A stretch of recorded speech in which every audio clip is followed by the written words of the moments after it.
ఉపాధి హామీకి బీజం మెదక్లోనే 2000లో దేశంలో కరువు తాండం. మెదక్ జిల్లా గుట్టకిందపల్లిలో మానవ హక్కుల సంఘం నేతల పర్యటన. తిండి లేక వలస వెళ్ళిన ఆ గ్రామ ప్రజలు ప్రొఫెసర్ కేశవరావు జాదవ్ చొరవతో రొట్టె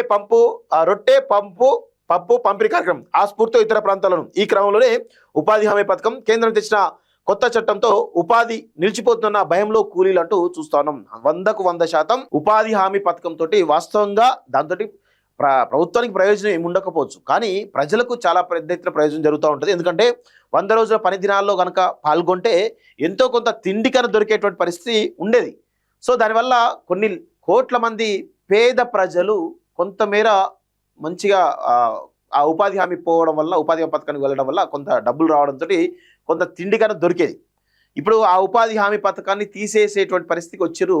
దాని పేరు మార్చి దానికి అనేక రకాల నిబంధనలు మార్చుతున్నట్టుగా తెలుస్తూ ఉంది. దానివల్ల పేద ప్రజలు నష్టపోయేది కదా. సరే, మీరు మహాత్మా గాంధీ పేరు మారుస్తున్నారేమో, కానీ ఇక్కడ జరుగుతున్న పేరు మారిస్తే మార్చండి, మార్చకపోతే అంత పక్కన పెట్టండి, కానీ పేద ప్రజల విషయంలో కొంతమేర మీరు ద్రోహం చేస్తున్నట్టుగానే అర్థమవుతున్నట్టుగా తెలుస్తోంది. సో ఉపాధి హామీకి ఎక్కడ బీజం పడ్డది అనేది ఒకసారి చూసినట్లయితే, ఈ తెలంగాణ రాష్ట్రానికి నిజంగా నిస్వార్థంగా పనిచేసినటువంటి ప్రొఫెసర్ కేశవరావు జాదవ్ ఆయన మనంతా తెలంగాణ సమాజం అంతా కూడా మర్చిపోతున్నాం. ఈరోజు తెలంగాణ రాష్ట్రం వచ్చింది అంటే ఈరోజు ప్రొఫెసర్ కేశవరావు జాదవ్ లాంటి వాళ్ళ కృషి చాలా ముఖ్యం.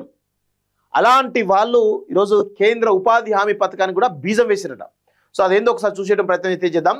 ఎందుకంటే కేంద్ర ప్రభుత్వం మహాత్మా గాంధీ జాతీయ గ్రామీణ ఉపాధి హామీ పథకం నరేగా స్థానంలో కొత్త చట్టాన్ని తీసుకురావడం, దీంతో ఉపాధి పనులే పూర్తిగా నిలిచిపోయేటువంటి ఆందోళన నెలకొన్న నేపథ్యంలో అసలు నరేగాను ఏ పరిస్థితిలో తీసుకొచ్చారన్న చర్చ మొదలైంది. అయితే ఇన్నాళ్ళుగా దేశవ్యాప్తంగా అమలైనటువంటి ఈ పథకానికి యూపీఏ ప్రభుత్వ హయాంలో తెలంగాణ ప్రాంతంలోనే బీజం పడిందట. ఎందుకు?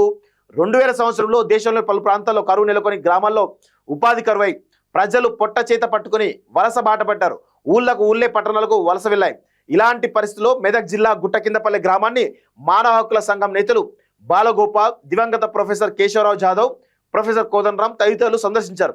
ఆ గ్రామంలో సుమారు 300 కుటుంబాలు తిండి లేక ఉపాధి కోసం ఇంటికి తాళాలు వేసి పట్నం బాట పట్టణాన్ని చూసి చలించిపోయారు. దాంతో ప్రొఫెసర్ కేశవరావు జాదవ్ చొరవతో ఆ గ్రామంలో రొట్టె పప్పు పంపిణీ కార్యక్రమం చేపట్టారు. అప్పటి ఏపీటీఎఫ్ రాష్ట్ర నాయకులు కొండలరెడ్డి తదితరులు సుమారు 40 రోజుల పాటు దాన్ని అమలు జరిపారు. అదే స్ఫూర్తితో రాష్ట్ర వ్యాప్తంగా అనేక కరువు పీడిత గ్రామాల్లో ఆ బృందం రొట్టె పంపిణీ కార్యక్రమాన్ని చేపట్టింది. అదే సమయంలో సుప్రీంకోర్టు స్పందిస్తూ కరువు పీడిత ప్రాంతాల్లో ప్రతి వ్యక్తి కనీసం 100 రోజుల పాటు పని కల్పించాలని, లేని పక్షంలో ప్రభుత్వమే కూలీ డబ్బులు చెల్లించాలని ఆదేశించింది. 2005లో అప్పటి యూపీఏ సంకీర్ణ ప్రభుత్వంలో భాగస్వాములైన వామపక్ష మేధావులు జరిపిన అనేక చర్చల ఫలితంగా కేంద్ర ప్రభుత్వం చట్టసభలో బిల్లు పెట్టింది. నిరుపేదలకు పని కల్పించడంపై జాయింట్ పార్లమెంటరీ కమిటీ వేసింది. ఆ కమిటీ దేశవ్యాప్తంగా పర్యటించి పలువురు మేధావుల అభిప్రాయాలు, సూచనలు సేకరించే ఫలితంగా మహాత్మా గాంధీ గ్రామీణ ఉపాధి హామీ పథకం అమలులోకి వచ్చింది. 90% నిధులు కేంద్ర ప్రభుత్వం భరిస్తూ రాష్ట్ర ప్రభుత్వాలు 10% మెటీరియల్ కాంపోనెంట్ కింద చెల్లించాలని చట్టం చేసింది. ఆ తర్వాత రాష్ట్రాలు 20% మేర చెల్లిస్తున్నాయి. పేదలకు పని కల్పించడం ద్వారా వారు వలస వెళ్లకుండా నివారిస్తూ వచ్చున్నాయంటూ చూస్తున్నాం. సో ఇలాంటి ఉపాధి హామీ పథకం ఈరోజు నిర్వీర్యం అయిపోతుంది. సో కొత్త చట్టంలో ఏముంది అనేది ఒకసారి చూసినట్లయితే, సో ప్రస్తుత కేంద్రంలోని ఎన్డీఏ ప్రభుత్వం ఉపాధి హామీ పథకంలో సమూల మార్పులు చేయడమే కాకుండా పాత హక్కు మార్గదర్శకాలు తీసివేసింది. సో ఆందోళన వ్యక్తమవుతుంది. మహాత్మా గాంధీ జాతీయ గ్రామీణ ఉపాధి హామీ పథకం స్థానంలో కొత్త చట్టం రాబోతుంది. సో కేంద్రం నిర్దేశించిన బడ్జెట్ ప్రాంతాలకే పరిమితం కానుంది.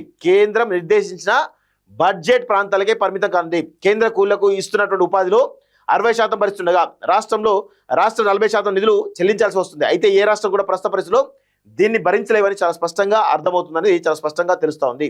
సో ఉద్యోగులకు ముప్పు అంటూ చూస్తా ఉన్నాం. సో మొత్తానికైతే కేంద్ర ప్రభుత్వం తీసుకొస్తున్నటువంటి ఉపాధి హామీ పథకం ఏదైతే పేరు మార్చారో దానివల్ల చాలా రాష్ట్రాలకు, ముఖ్యంగా పేద ప్రజలకు నష్టం జరిగేటువంటి అవకాశం అయితే ఉంది. చాలా రాష్ట్రాలు కూడా ఆ యొక్క 40% రాష్ట్ర కోట భరించలే పరిస్థితులు ఉన్నారు. సో పథకం కొంత నిర్వీర్యమయ్యేటువంటి అవకాశం అయితే చాలా స్పష్టంగా ఉన్నట్టు అర్థమవుతా ఉంది.